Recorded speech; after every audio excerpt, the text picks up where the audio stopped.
Imagine a king so powerful, so adored, that his people called him the Great Ancestor, a ruler who reigned for an astonishing 66 years, leaving behind more statues and temples than any other pharaoh in history.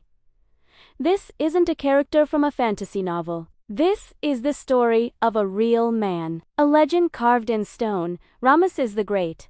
His story isn't just about pyramids and golden treasures. It's a tale of epic battles, a love story that defied tradition, and a legacy that has fascinated the world for over 3,000 years. But who was the man behind the myth? Was he a brilliant military strategist, a master propagandist, or a devoted family man? The answer is all of them. In 1881, a discovery was made that sent shockwaves through the world of archaeology. A hidden tomb, a secret cache of royal mummies. And among them lay the perfectly preserved body of the great pharaoh himself. For the first time, we could look upon the face of the man who challenged the Hittite Empire.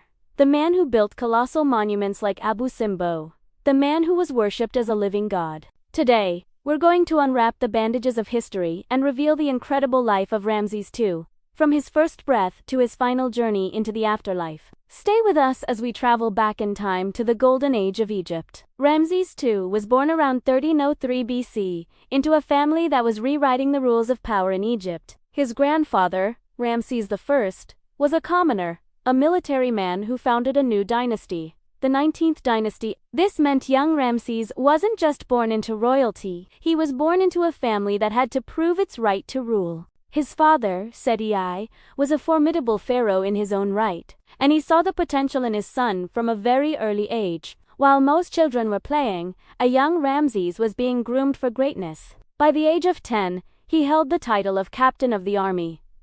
By 14, his father officially named him Prince Regent, making him co-ruler of the most powerful empire on earth.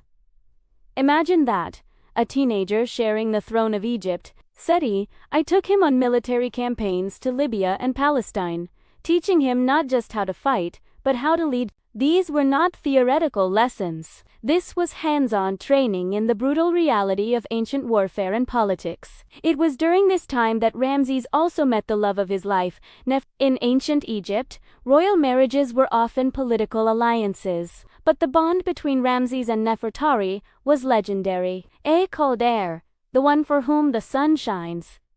She wasn't just his great royal wife, she was his trusted advisor and companion. Her influence and importance are immortalized in the stunning temple he built for her at Abu Simbel, right next to his own, a testament to a love that would echo through eternity. In 1279 BC, Seti I died and Ramses, at around 24 years old, ascended to the throne as the sole ruler of Egypt. His formal name was Usermata Setepina, but to the world, he would become Ramses the Great. He didn't waste a moment. His reign began with a flurry of activity. He immediately launched ambitious building projects across the entire kingdom. He didn't just build new temples. He expanded existing ones, often carving his own name and image over those of previous pharaohs. It was a bold statement.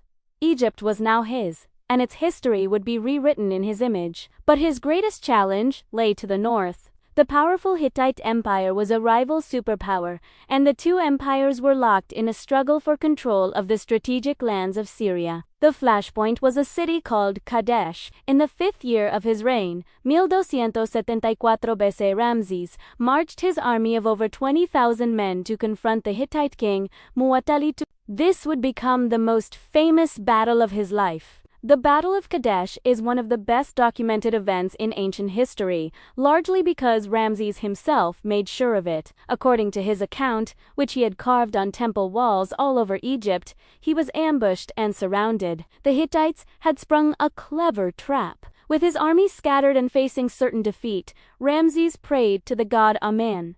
Filled with divine strength, he single-handedly charged the enemy chariots 6 times, turning the tide of the battle and snatching a glorious victory from the jaws of defeat. It's a thrilling story, but it's probably not the whole truth. Hittite records tell a different story, one of a tactical stalemate, not a decisive Egyptian victory. Most modern historians believe the battle was likely a draw, but that didn't matter to Ramses.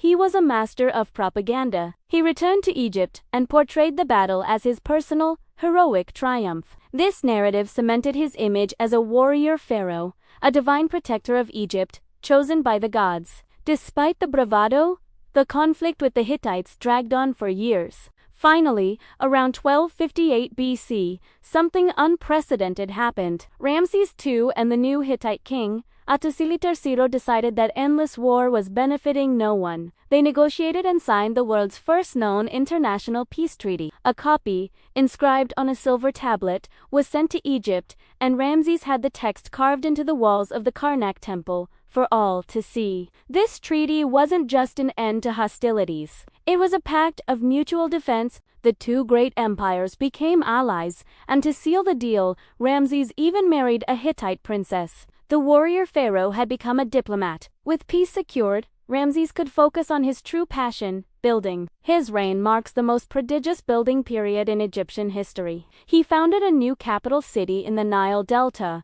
called Ramesses, which was said to be a magnificent city of palaces, temples, and military barracks. He completed the great hypostyle hall at Karnak, a breathtaking forest of 134 massive columns. He built his own mortuary temple, the Ramesseum, which housed a colossal granite statue of himself that weighed over 1,000 tons. But his crowning achievement is arguably the twin temples of Abu Simbel, carved directly into a mountainside in Nubia. The larger temple is dedicated to Ramses, with 4 gigantic statues of him seated on his throne, guarding the entrance. Twice a year, on February 22nd and October 22nd, Terraicine Sunes rays penetrate the temple's stark interior to illuminate the statues of the gods and of Ramses himself, a feat of architectural and astronomical genius. The smaller temple is dedicated to his beloved Nefertari, depicted as the goddess Hathor. It's a breathtaking monument to both his power and his love. Ramses wasn't just a builder. He was a family man. He had numerous wives and is believed to have fathered over 100 children, maybe more than 50 sons and 50 daughters. This wasn't just a personal matter. It was a political strategy. His many children served as high priests, officials, and army commanders, creating a loyal network that secured his family's grip on power throughout the vast empire. He outlived many of them, including his first 12 sons. His eventual successor, Merneptah, was his 13th son and was already an old man when he finally took the throne. Ramses lived to be over 90 years old, an almost unheard of age in the ancient world. His 66-year reign provided Egypt with a long period of stability and prosperity, a true golden age. When he finally died in 1213 BC, he had ruled longer than almost any other pharaoh. His body was mummified and buried in the Valley of the Kings. But his story doesn't end there. His tomb was looted in antiquity, and priests later moved his mummy to a series of secret locations to protect it from further desecration, eventually placing it in that hidden royal cache discovered in 1881. In the 1970s, his mummy began to deteriorate. In a remarkable twist of history, the ancient pharaoh was issued a modern Egyptian passport and flown to Paris for treatment. Scientists and historians were given an unparalleled opportunity to study him. They discovered he likely had red hair, stood about 5 feet 7 inches tall, and suffered from severe arthritis and dental problems in his old age. He was a real person, with real ailments, who had lived an extraordinary life. Today, the mummy of Ramses the Great rests in the Egyptian Museum in Cairo. People from all over the world can gaze upon the face of the man who battled the Hittites, who loved Nefertari, who built Abu Simbel, and who ruled Egypt as a living god for over 6 decades. He was a warrior, a builder, a diplomat, a lover, and a legend. His name, carved in stone and papyrus, has survived for over 3 millennia, ensuring that the world would never forget the legacy of Ramesses the Great.